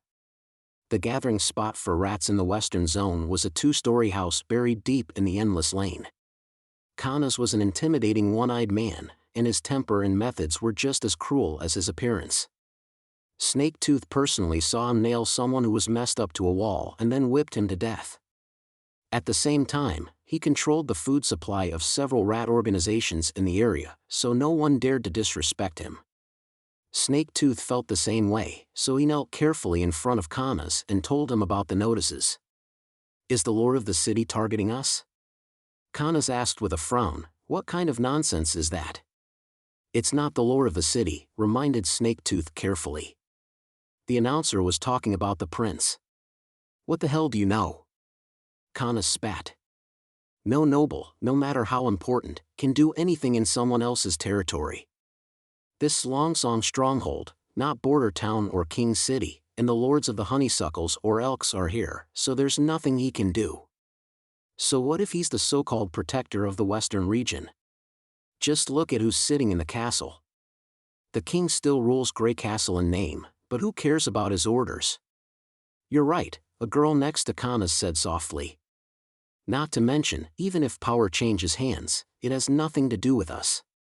Nobles are nobles, and rats are rats. Just because the two groups live in the same city, it doesn't mean that they are anything alike. Rats are rats. That's what I love to hear. Kana's grabbed the girls behind. However, the second notice is quite strange. Usually, if the nobles want to improve their reputation by distributing food, they would let us know beforehand. Also, they usually restrict the amount they distribute, but how come it sounds like they're trying to feed the entire city this time? No one could answer his question, but Snaketooth knew that everyone was thinking about those 2 free bowls of oatmeal. Maybe, the noblemen want to get on good terms with Sir Bloody Hand? The girl chuckled. Who knows? Kana shrugged. I'll go ask the boss later. Only he knows and understands these issues related to the nobility. The so-called Bloody Hand was the king of the Western Zone rats, and it was rumored that he was very close with the lower-level nobles. In a sense, he was no longer a regular rat, but a title-less underground nobleman. In fact, all rat kings had similar social connections. At this thought, Snaketooth breathed a sigh of relief. He knew that Kana's lover was right. Both the nobility and rats have existed for hundreds of years, so no matter how the upper level changes, the underground world will always maintain its own rules. His Highness is also a member of the nobility, so what can he do? By the way, I know exactly what you all are thinking right now. Kana's chuckled. You want to try the city hall's oatmeal? On the day of distribution, everyone must remain in this room, and no one can leave. Understood? If anyone goes behind my back to eat it, I'll make sure he never eats another thing in his life.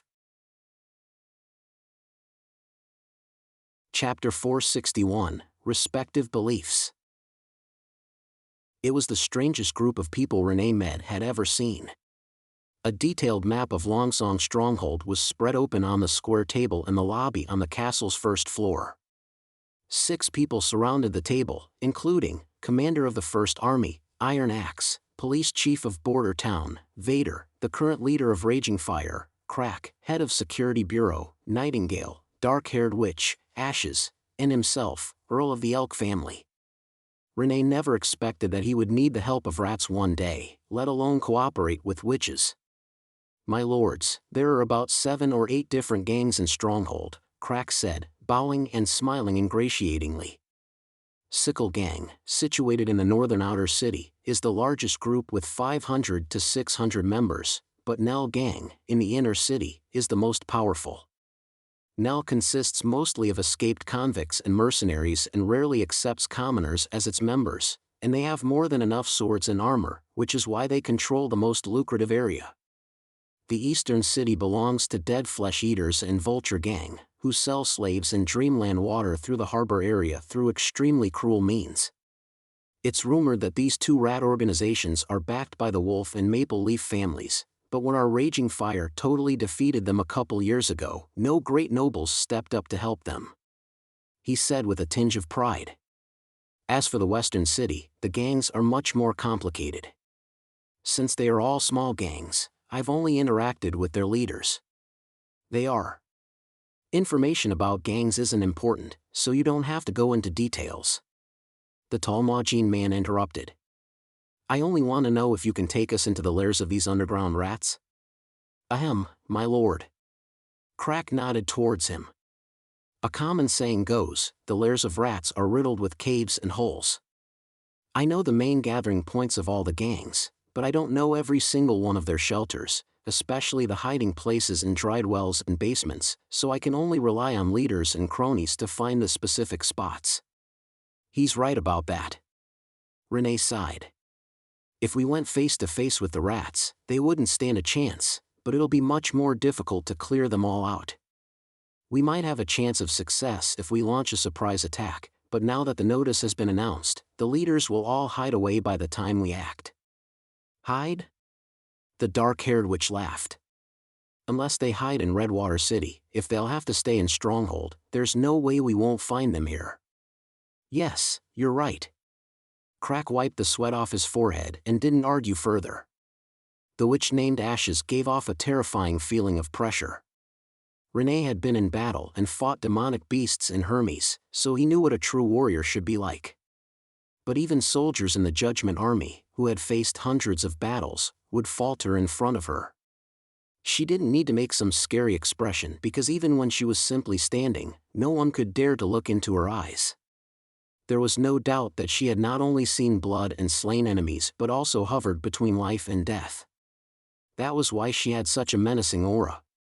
His Highness has given us 3 days to prepare. When the first batch of rations is distributed, the army will begin from the western city gate and clean up the rat gangs in all the areas. Iron Axe said quietly, "This mission is targeting only the organizers so that we can take down the Black Street as quickly as possible." But will this really work? Renee couldn't help asking as Iron Axe walked towards the entrance of the lobby. No city has been able to get rid of the rats. As long as the citizens exist, so will they. Iron Axe turned around and glanced at him. Is that so? Border Town doesn't have any rats. Everyone left, and only Vader was left. Earl, has anyone applied to be a policeman yet? Not yet, but I heard from Petrov that dozens of people in the Second Army have signed up for it. Renee sat down slowly next to the table with Iron Axe's words still ringing in his ears. After a while, he whispered, "Are there really no rats in the town? If you mean the conventional Black Street organizations, then there aren't any." Vader shrugged. No man or woman has to worry about food or shelter, and everyone can find a suitable job. Even the salary from doing odd jobs is enough to feed themselves. Honestly, before I went to Border Town, I didn't believe that a place like that could exist in the Kingdom of Grey Castle either. Why? Renee couldn't help asking. I don't know, my lord. Vader splayed his hands. His Highness Roland is capable of things that are far beyond any other nobleman I have known. No need to call me lord. Renee waved his hand. His Highness wants us to work together, so we can put our titles aside for now. Vader nodded and didn't protest. Renee admired Vader's frankness. Do you think the prince can really eliminate all the rats in Stronghold and purify the entire western region? I'm not sure either. Vader's answer surprised him. After all, I used to be a patrol leader and interacted with rats for many years.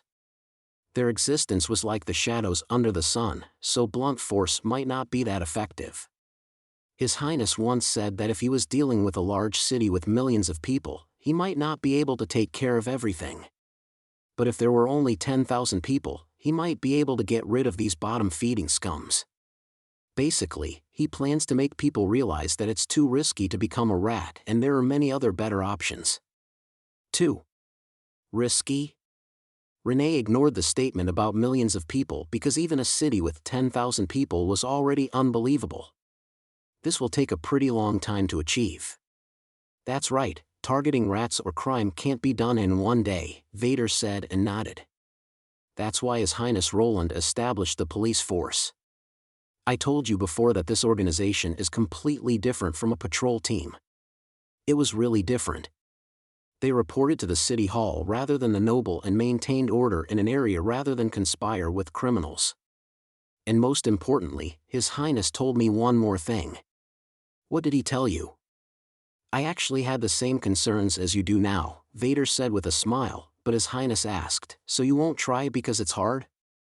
Renee Med felt a sense of realization rush into his heart.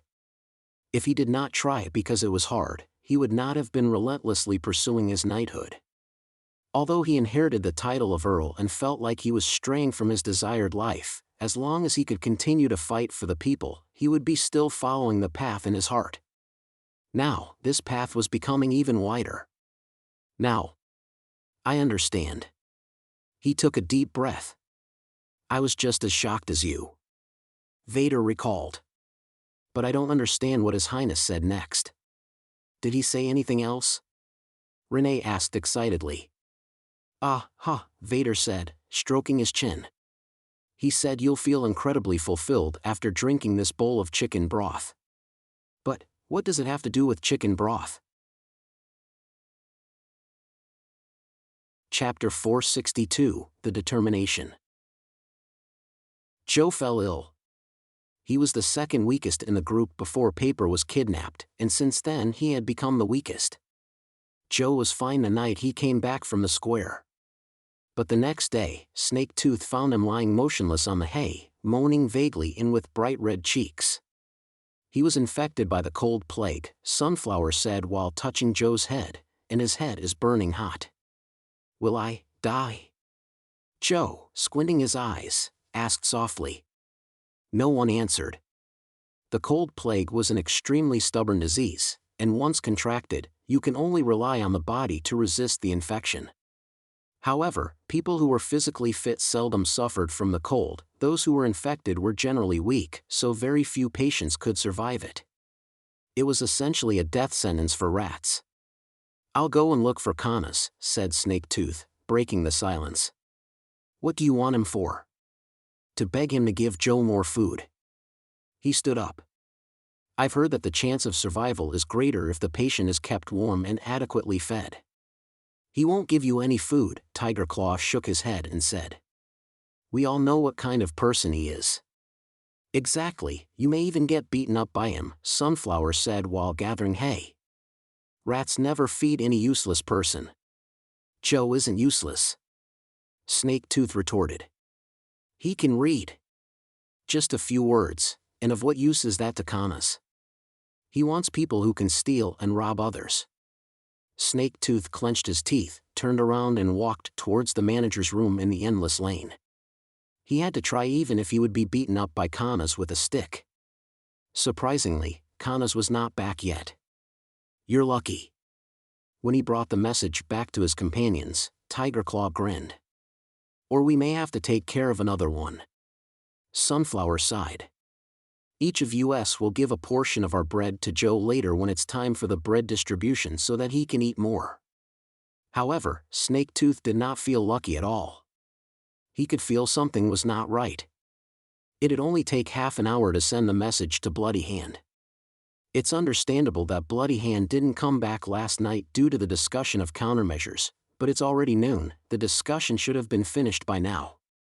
Furthermore, when his men opened the door, he took a peek and realized Kanas and his lover were both missing. The gang started to distribute food not long after, and Snaketooth realized that it was distributed by Kanas' confidant. What he received was nothing but half a slice of brown bread. After 4 days, Joe's condition was still deteriorating. He was yelling that he felt cold yesterday, but he couldn't speak a word today. His once pink cheeks started to turn pale and his breathing was getting weaker. We've tried our best, Sunflower said languidly with her hand on her stomach. They had given half of their food to Joe in the past few days. If it was not for them, he might not have lived this long. Tiger Claw, who used to be very energetic, was starting to look feeble as well. Kanas had not shown up these past few days. More than 100 rats gathered in the room and started to discuss this matter. But it was just a discussion, after all, they were still getting food as usual. However, it was especially noisy today. It was the day of free food distribution, as announced. I'll go to the square. After a long contemplation, Snaketooth clenched his teeth and said. We need to eat more than just bread. Joe might be able to last if I could get a bowl of hot oatmeal for him. Are you crazy? Sunflower stared at him and said, Don't forget how Kanas warned us. Do you really want to get stitches on your lips? That's if he knows I snuck out. We don't even know where Kanas is now. What if the lord of the city is really going to attack them? But his men are still here. Do you think they'll let you off if they find out? Sunflower looked at Tiger Claw. Don't just stand there. Help me to talk him out of this. I'll go with you, the latter said suddenly. Both of you. This food distribution may have already been ruined. Or perhaps there's no food at all, and it's simply the noble's act of disguising it. I suppose it shouldn't be considered disobeying Kana's warnings in this case? Tiger Claw twitched his lips and said, I'm strong, I can run there and back while carrying Joe on my back, and it won't take us too long. Kana's isn't around now and his confidants are hiding in his room roasting themselves in front of the fire. No one will notice us. Sunflower hesitated. You just stay here, Snaketooth said, so you can cover for us in case anyone asks. Just say we have diarrhea and had to go to find a sheltered place to relieve ourselves. No worries. We won't need long to rush back from there. Well, then, she looked around and said, hurry up. Snaketooth and Tiger Claw snuck out of the log cabin, running all the way down the alley. The elevated snow under their feet drenched their trousers. Even though the cold wind that blew into their face felt as sharp as a knife, it couldn't stop them. Panting while arriving at the square, they found that there were almost 1,000 people surrounding the podium. Oatmeal really was being distributed. Both of them ran over quickly, but were stopped by 2 guards in brown uniforms. Walk slowly, no pushing, and no cutting in line, otherwise you'll be prohibited from receiving any free food. Snaketooth noticed that there was a wooden fence set up around the center of the podium. The crowd was moving along the fence in a line like a folded dragon. Guards armed with strange iron bars could be seen at every short interval. They looked like the defenders of order, because people were expelled from the line from time to time. My friend is sick. Can you help us, please? I'm begging you. Snaketooth knelt down on the snowy ground. He's been starving for days. He's in need of food urgently. Tiger Claw knelt down beside him. What kind of illness? It's the cold plague. One of them reached out to Joe, who was unconscious, and said, leave him with me. Both of you get in line. He knows the way back, doesn't he? The other guard said. Even if he doesn't know, you can always come back here to look for him. While saying this, the guard walked away with Joe on his shoulders. What should we do? Both of them stared at each other. No one expected it to turn out like this. According to their plans, the other party would either be totally indifferent or let them bypass the fence to get the oatmeal in advance. Let's go back first. Snaketooth decided after some short contemplation. What? Go back? Tiger Claw asked with surprise. No oatmeal? It'll take us at least half an hour to get there with this line. There might be trouble if we take too long, he nodded and said. We can sneak out again in the evening to bring Joe back. Tiger Claw looked at the oatmeal on the wooden table and said reluctantly, okay, then. There was something that Snaketooth kept to himself. Since the announcement of the free food distribution had come true, did it mean that the other 2 rumors would eventually pan out as well? He vaguely felt that an upheaval might be coming towards the Black Street. Back at the endless lane, both of them tiptoed into the house but were caught by surprise. Sunflower was hung in front of the entrance with both her hands tied behind her back, standing on a shaky wooden bench. Bruises could be seen on her face. All the while, Kana's men were standing by her side, sneering at both of them. You, finally back with a well-fed stomach?